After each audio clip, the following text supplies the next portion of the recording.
HOMOVISION. Soho Pride was started, as I say, about 6 years ago, and it filled the gap between the actual National Pride, which obviously was cancelled that year.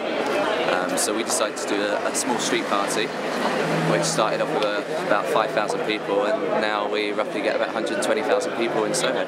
So what's going on this year anyway? This year we've got an extra stage, which is down on Old Compton Street. We've always had dance stages and a cabaret stage, which is on Rupert Street, so we thought we'd have a pop stage this year to try and sort of, appeal to everyone really for the whole event. The mayor's cut funding, hasn't he, this year? What's all? Funding has been an absolute nightmare, as it is every year. We have generous sponsors that each year, give generously, support the events, and actually increase their money year on year as the event grows. However, the costs grow every year. Policing obviously goes up every year.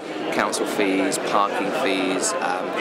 People don't realise that when you close off streets to do an event this size, you obviously have to suspend a lot of parking. You have to put traffic implications in, and it all adds up. And every year, unfortunately, the cost just goes shooting up. You found out like 9 days before, didn't you? Literally 9 days before. The reason why we're a bit upset, we understand there's obviously policy issues, and that money is obviously going to be re-injected somewhere else. It's not being lost. The thing that actually gets, got on my nerves, I think, is the fact that we started negotiations back in February. They sponsored us for the last 4 years. Everything was going to plan, and there was total silence for the last month, really. Not returning phone calls, things like that, which obviously, when you're trying to organise an event, funding is a key issue. And then just to be served a letter which was quite sort of, vague, basically saying that they're stopping funding. So how's that left you? It's left us obviously in a tight predicament. It's too late in the day to cancel the event. There's lots of money being spent on infrastructure, so by cancelling the event, it'll actually cost more than the shortfall from the mayor. What we are doing is we're actually having active collectors on the day.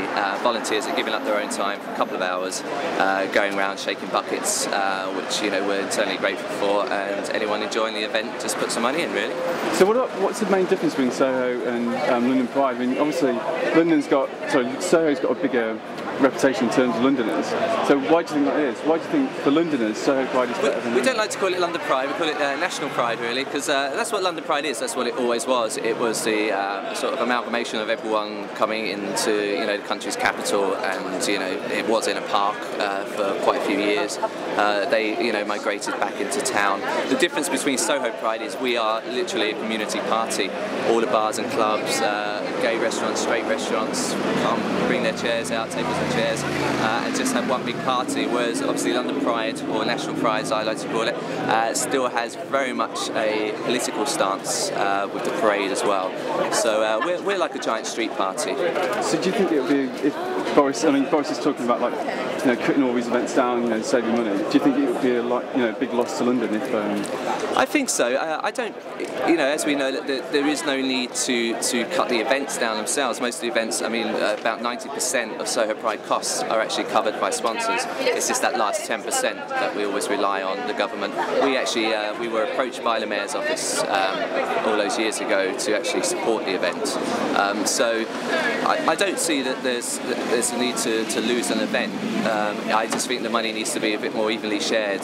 There's lots of little events that go on, not just gay events, all types of events for disabilities, for ethnic minorities, and I think the pot just needs to be shared out a bit fairer than it is at the moment. Okay, and what about next year's Pride as well? What's going on there? Next year, God, don't even ask me about next year till we get this year. Every year we say never again, but obviously when you see the success on the day. Because there's rumours there's no Soho Pride next year. I don't know who started those rumours. As far as we never book the next Pride until after the event. We don't book 5 years in advance. As I say, this event started as a small street party and has grown ever since. We'll look at it next year. We normally start planning in January time. It all depends on infrastructure. There's a lot of work going on with Crossrail at the moment, which is why the stage has moved into the square this year. So it all depends on what we can close off, what roads are going to be affected on the day, because as you know, there's roadworks going on. What would you say the highlights are then this year? This this year, what I'm looking forward to is always the frozen margarita truck that's always in the corner. That's my sanctuary halfway through the day.